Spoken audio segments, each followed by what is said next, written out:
can go ahead and begin to find your seat so we can get started.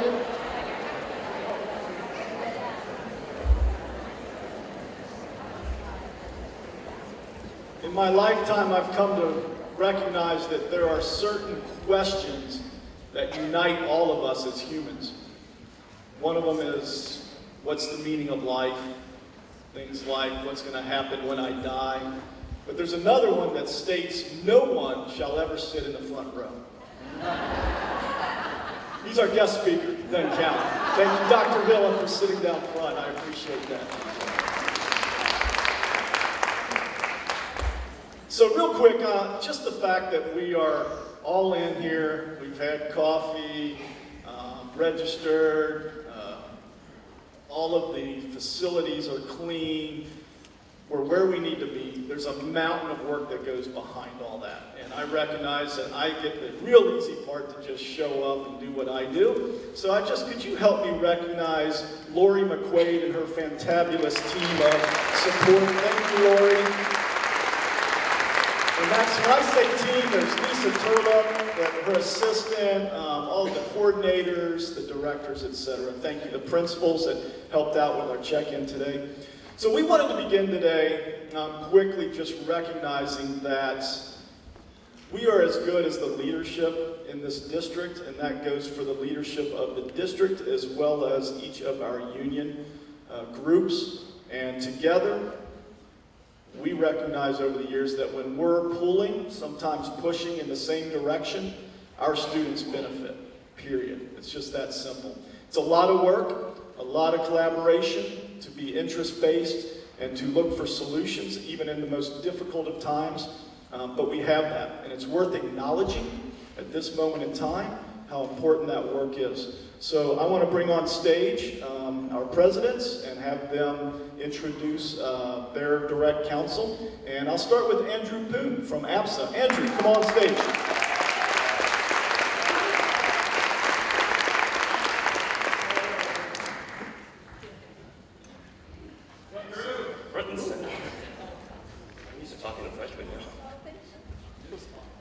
I'm Andrew Poon, so I'm president of APSA. So as APSA, we represent our counselors, our psychologists, speech and language, program specialists, and district nurse. So I want to introduce our small but mighty team, our Vice President Sharon Simpson and Sandoval, and our treasurer, Paul Mann. So thank you for and let me introduce now Kevin Fox of ATA and his big group.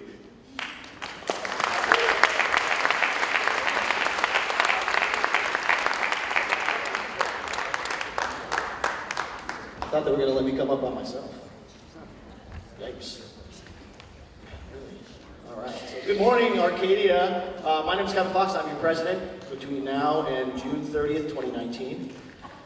And I'm here to introduce your exec team. So first we have our Vice President, Courtney Smith from Foothills. Our Secretary, Lonnie Smith from Foothill Middle School. Our treasurer, Ray Minster from the high school. Our grievance chair, Jan Dixon from Longwood Way. Our bargaining team chair, Mike Freese from the high school. And a shout out to the bargaining team themselves. Thank you for the work you do. We have a rep also from our different levels. So our high school rep is Brian DeVore. And our acting middle school rep until the final vote, the election comes up at the next rep council meeting or after, is Connie Mamora from Fifth Avenue. And our primary rep, again acting until we get this formalized, is Dana Caro. And we have an open elementary position on the exec board, so if you're at that level and interested in joining us in leadership, we really welcome you. And then really lastly, I just want to say, if all of our site reps could stand up really quick, we want to recognize and honor you and let you know these are the folks to talk to for a meeting line of support. So if you have a question or a need, reach out to these people. They're fantastic. They're here to help you, help all of us get through our days and make this the best place possible. Soon they're going to, if they haven't already done, there's a survey link that's going to be sent out. Please fill out the survey. It really, really, really gives us insights into what you as our membership want us to do on your behalf. So thank you. Have a great year.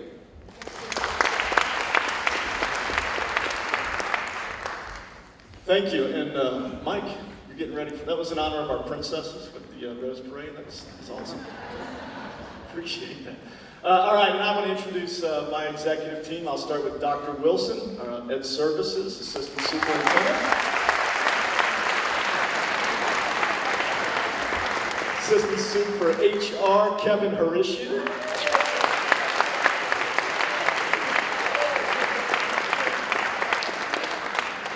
And our Assistant Sup and CBO of Business, Christina Aragon.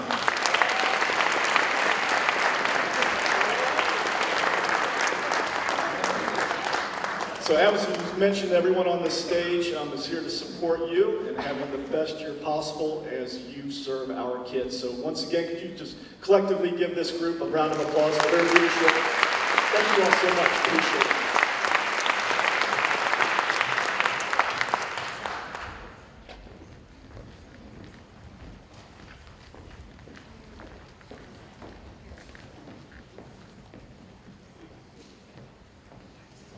Martin, will you go ahead and play the video, please? It's time to think about your future, man.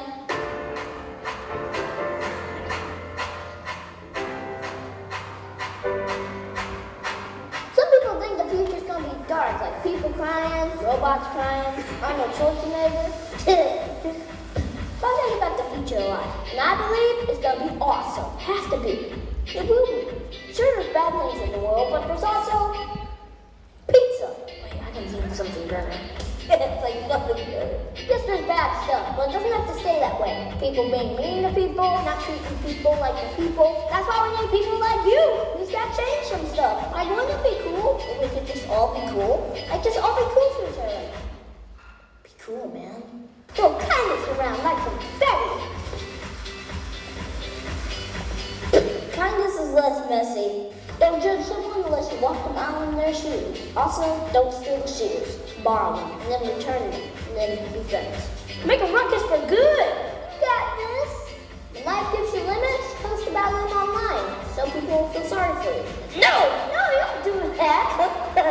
When life gives you limits, you gotta make lemonade and drink it, and then you down. Be the reason somebody dances this week. You see, there's the way things are, there's the way things could be, and there's you. And I believe in you. I believe in you because somebody believed in me. And I guess somebody believed in them. And then it's like a whole chain. Someone believed in them, and then someone believed. Believing in people was contagious. And that's good because we got a lot of people. Did you know there's over 2 billion people under the age of 20 in the world? 2 billion? And I'm one of them. Well, every one of them knew somebody believed in them. When you do something for a kid, it sticks with them.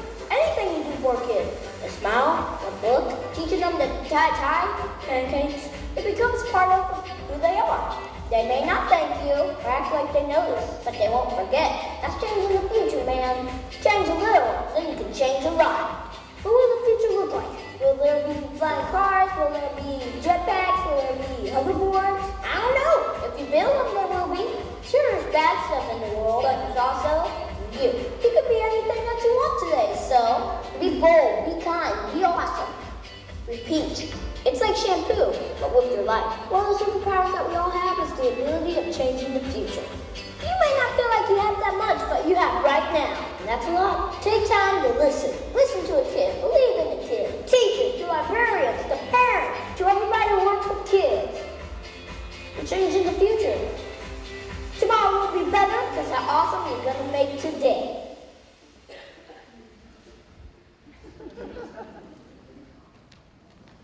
All right, good morning. Yeah, go ahead.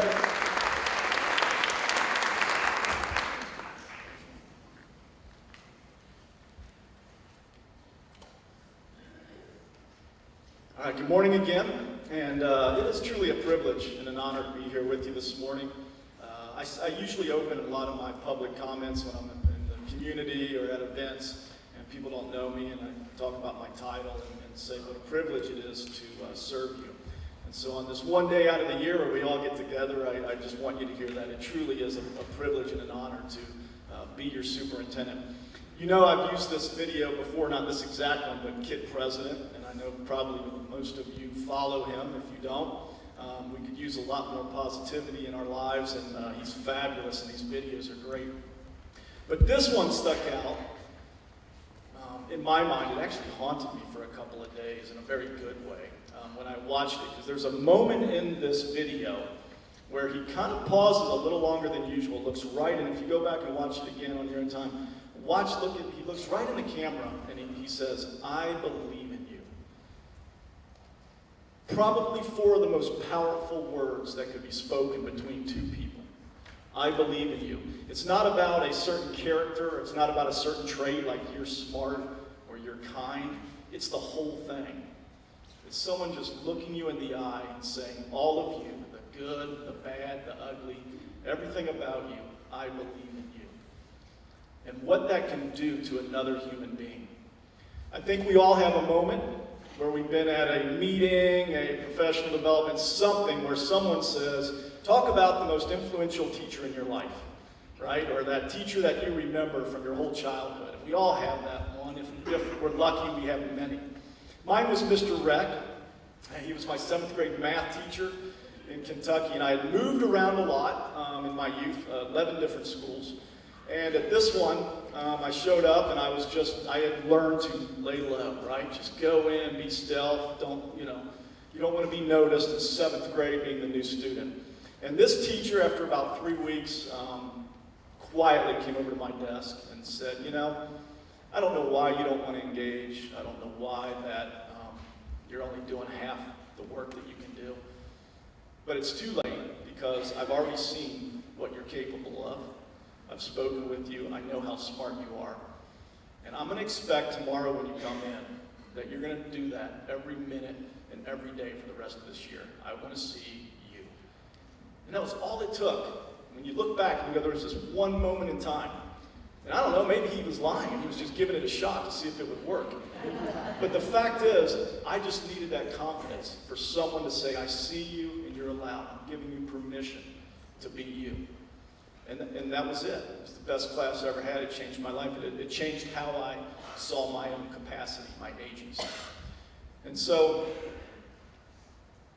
this year, I'm going to connect this in a minute. I want to fast forward. This year, I'll say last year, going into this year, I recognized something in a PD, a professional development, that I've never seen in my entire career.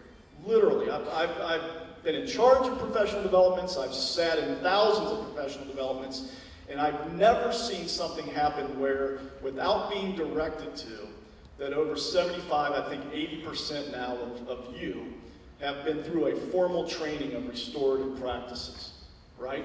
Boy, I've learned a lot, and it's been really good for me to learn that.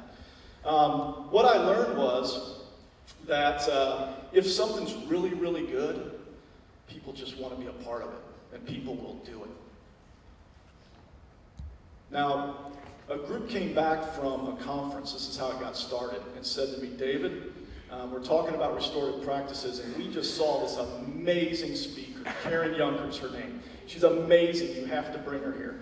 I Googled her, looked her up online, and she was expensive. I said, of course she's good. Look what she costs. I said, I'll tell you what. Here's the deal. Let's bring her out. Let's do a first group, maybe 2 groups at best, and then we'll find some trainers of trainers within that group, and we'll use them to train the rest of the staff. Right? Sounds, we'll save some money. So we did that. We brought Karen out. Now, I didn't participate in the training until well underway, but probably half the staff had been through it. But every time, I kept hearing people say, wow, this is powerful. Not only in my classroom, but in my personal life. This makes sense. I'm really using it. And people are going back and using it the next day. I mean, when does that happen? In the middle of the year, not something over the summer where you can start, because that's awkward. Because we all know, when you start using different language, kids just call you out, like, you didn't say that yesterday, so what's going on here, right? So it was really an interesting phenomenon for me to just kind of watch this happen. And I got to tell you that Karen Younker, she's a tough cookie. She was so impressed and blown away by this response across our district.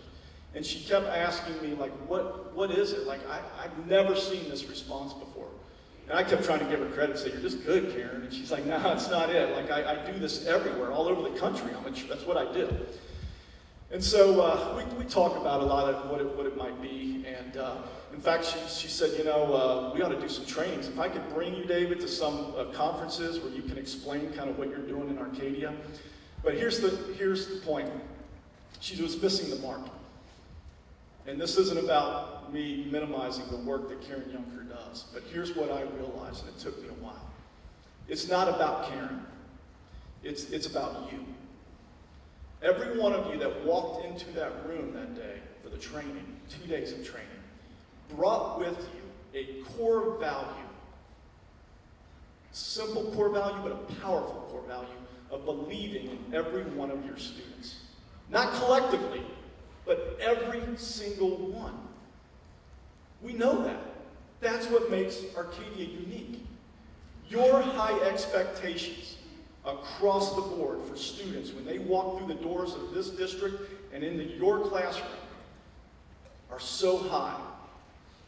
And as we all know from the restorative practices, which I'm going to admit was an aha moment for me when I went through the training, I learned something I wish I had when I started teaching.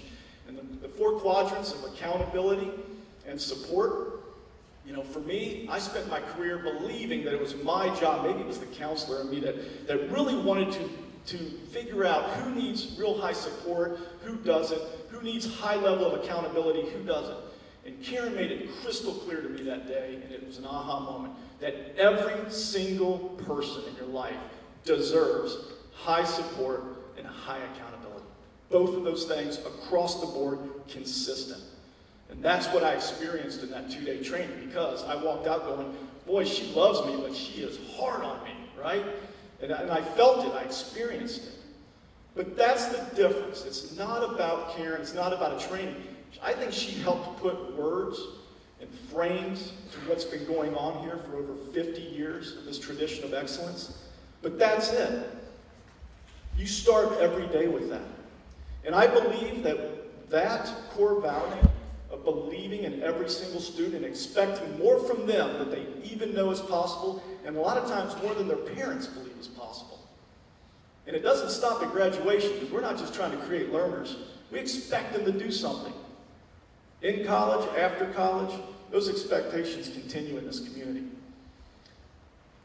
So then it leads to our work last year on our purpose statement and our values.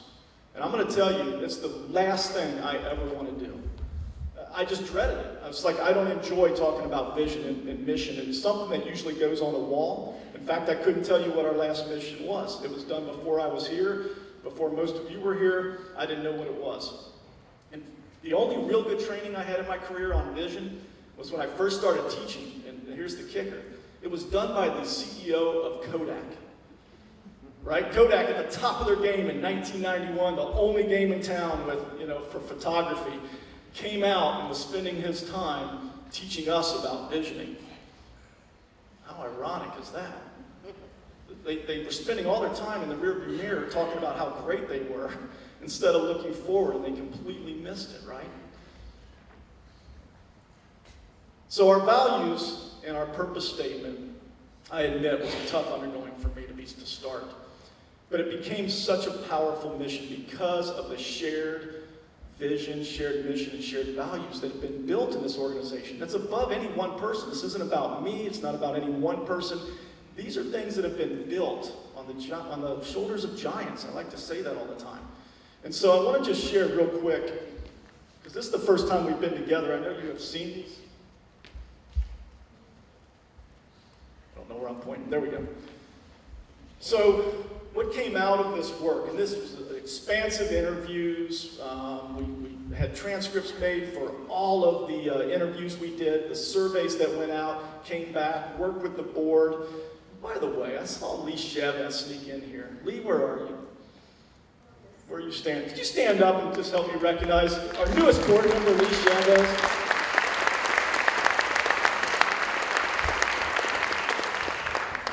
I guess the other 4 trust me now, but Lee still did, so she has to come here. Just thanks, Lee. So the tagline is what came out of the work that we did. And we called that accordion work. We go back and forth. What do you think about this? We started with just pages and pages of values and things. But when we broke it down, these three words started coming to the surface. And you can really begin to see the last few years of our themes and how it continues to move forward. The word imagine, right? You have to be willing, give yourself permission to break out of the box of what you're doing today. If you can't dream, you'll continue to do today for the rest of your life, right? That's important. So that starting point of being able to dream and to imagine. But a dream without skills, or the foundation to do anything with, doesn't help you either. So then comes in the inquire, right? The critical thinking, the foundational work that you do every day in the classroom that's so essential. Giving kids, equipping kids with those skills so that when the opportunity in life comes, they're prepared. And then the last one, inspire. We've moved away. We still believe in lifelong learners, right? But we're also at a place in our world where we know we need action. We need students to become future leaders, not only locally, but on the state, the national, and the world level. We need some help right now. And if we are not producing students that are capable of inspiring their generation with their knowledge and their passion, their connectedness, to make good in the world, then we've lost an opportunity. We're still doing great things, but we will have lost an opportunity if we don't make that final step to inspire kids to do something with what they have and to make sure that it's improving their world. And that brings us then to this statement.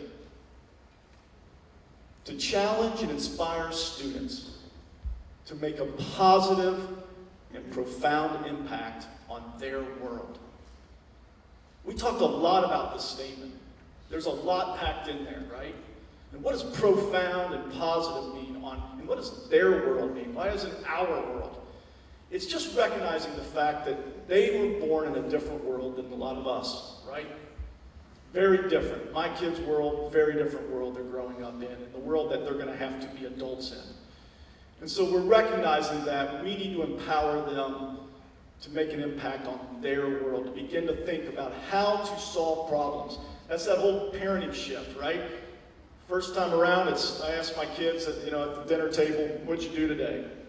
I know better now. Now I'm asking them, what questions did you solve today? What good questions did you ask in class? What did you not know? What did you struggle with today? That's the difference. That's the kids that we need prepared for the future.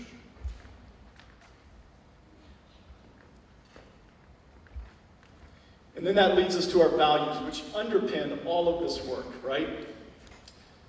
And none of these are going to look new to you. They're very familiar, and that's why they came to the surface. The first one, obviously, collaborate. We just have recognized for years now that this work is too hard to do alone anymore. We just can't do it. You can't do it, I can't do it. We all have to collaborate. We all have to have mentors and coaches and teams around us to be the very best we can for these kids. Think critically. Just spend a few minutes talking about that. How important it is for our kids to be able to solve little problems and the world problems. Be creative. Break out of that box. Think like no one around you is thinking. Dance like no one around you is dancing. Offer empathy. A lot of people confuse empathy with sympathy. And I've had these one-on-one discussions with people that just want to talk about that. Sympathy is pity and sorrow for someone in a certain situation. There's a good place and time for sympathy. Empathy is about understanding where someone is and being willing to feel with them what they're feeling. And I'll be honest with you, I work on this every day. I believe every one of us deserves empathy in our world, to receive it. And so as an organization, we have to be willing to give it. I work on this every day because I fail at it every day. It's just true. I mean, it's so important that I make it a part of my daily goals. And I'm also not perfect. But I think as individuals in this organization and just in our own world, the more empathy we can give each other, the better we're all going to be. And then that last one is to learn from failure. And to me, this is the biggest one that we've had to break out of as educators because all of us were taught the right answers. And you raise your hand when you have the right answers. And most of us were good at school. That's why we're here today, right? We stayed in this for a living. And so it's completely changing that paradigm that we're in a world now where we need to be able to fail to continue to grow and succeed. And actually the entrepreneurs and the people that are creating the businesses that are changing our world are the ones that are able to fail the quickest and learn from it. And they just don't give up. They have that grit to just fail and keep moving. And understand that failing is okay even in your classroom. Because when students are part of that process, then they learn to overcome adversity. And they have to struggle. And that's a good thing. But I recognize it's something that we all have to continue to work on. A lot of people didn't want to put that word in this because of the word failure. Like, how do you put failure into values for a school system like ours? But it's that constant recognition that we are not perfect. We always have work to do.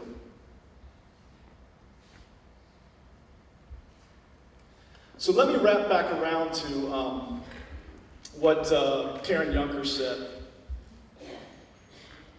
She was right when she said that we're unique and we're different. But like I said, I'll argue that the uniqueness isn't that the way we received her training. The uniqueness is you. And the way that you believe in your students, and the way I believe in you. Clear and simple. If you haven't heard these words, I want you to hear them from me. Public education is under attack. And if you don't believe that, read any article that's going on a nationwide level. For a long time, it was rationalized that the reason we get public funds and private, religious, charter schools do not is because we are mandated to provide services across the board for our communities. We welcome every student that shows up at our doors into our schools, right? That's the difference. Somewhere along the line, that narrative just instantly flip-flopped, and the narrative now is every school, regardless of what you call it, private, charter, religious, whatever, deserves the exact same dollars per child that we get here in Arcadia. Oh, and by the way, they don't have any mandates. They can offer their services to whichever students they want, and they get to pick and choose. We are no longer playing on a level playing field, even if we ever were. That's gone, right? We don't have to sit and discuss it because the train's left the station, we're headed down this. I'm not okay with that. And there's two directions we can go as a district at this point when you recognize we are now in a new era of competition for every child. And we're going to educate every child because that's what we do. That's our core value, right? When you're in a restorative circle, when you value every student in that circle and you as the teacher, that room is more powerful than if any one of those people would have pulled out. We all add value. Well, we all have something. So we have two directions we can go. And I have a really good example because you saw it all around us in the San Gabriel Valley. Here's an example. Duarte School District opened a performing arts magnet charter school in conjunction with their school district, right? I know Alan Musarino, the superintendent, I think it was a phenomenal move to stop the bleeding in his district and provide services to his kids. It's not a judgment about that. But here's what happened. It started stealing kids from all the different districts around, right? So kids in Arcadia were coming in saying, I want to go to this performing arts school. Kids in Monrovia. So all of a sudden you saw in the papers, there was all kinds of articles written about Monrovia, all the different school districts that said, we will not let our kids go. They just shut it down, right? Parents were angry, lawsuits, etc. You didn't see Arcadia in there. You didn't see us mentioned. There's a reason for that. We're not going to build bigger walls and keep our kids here by forcing them. What we're going to do is, we're going to reach out. And we're going to become so good and continue to refine what we're good at that kids will continue to want to come to Arcadia schools for the next 50 years like they did the last 50. So when our parents came to me, and some very close to me, and said, I want to take my kid out of Arcadia schools and go over there, I said to them, I will not stand between that. I want you to have that choice. But you're going to meet with us. You're going to meet with Dr. Wilson. And I made everyone do this, and he's going to ask you, what could have we done better to keep you in Arcadia schools? Not don't go. How can we improve? What can we do better? Because that's the direction we're going to go. I feel the urgency that if we don't do something, we are going to continue to lose students. So what does that look like? It means continuing to innovate and grow like we've been doing for the last 50 years, over 50 years. We are clearly, and this is not by my definition, by the people that come visit, top in their fields, one of the most innovative school districts in America. And I see it in their classrooms. We need to continue to be that for people. And if we don't create the standard for what's coming down with technology and personalized learning and differentiated instruction using technology, here's the catch. It's going in two different directions. There's one direction that's putting all of the future of learning on a computer. Not educators, not face-to-face time, but on computers, and they're banking on it. And you see it all over. There's all kinds of stuff out there doing it. I'm going to tell you, they're wrong. The future of education is right here in this room. And it's about harnessing technology to maximize time between a student and a teacher. And if we don't set the standard as a public education that actually is positioned to do it, because folks, you're the best of the best. You've been given the best, you're here because you're the best. If we can't figure out how to set a standard in America for using technology and big data and artificial intelligence that doesn't put the priority on FaceTime between a teacher and a student, we're going to lose the game. And it's going to go down the route of technology. And there's a lot of bad things that are going to happen that comes out of that. I don't want to live in that world. Not just education. It scares me as a human what's going to happen if we go down that direction. So we're going to be spending a lot of time talking about the realities that we're in today. This competition for kids, who we are, what we value, and what that looks like in a world that we don't get to decide if we're going to play in that world. We have to play in it, but we can be in control of it, and we can set the stage. So, with that, thank you for believing in your students, and thank you for what you do every day. Incredibly, you do miracles for our kids every day. I believe in you. Thank you.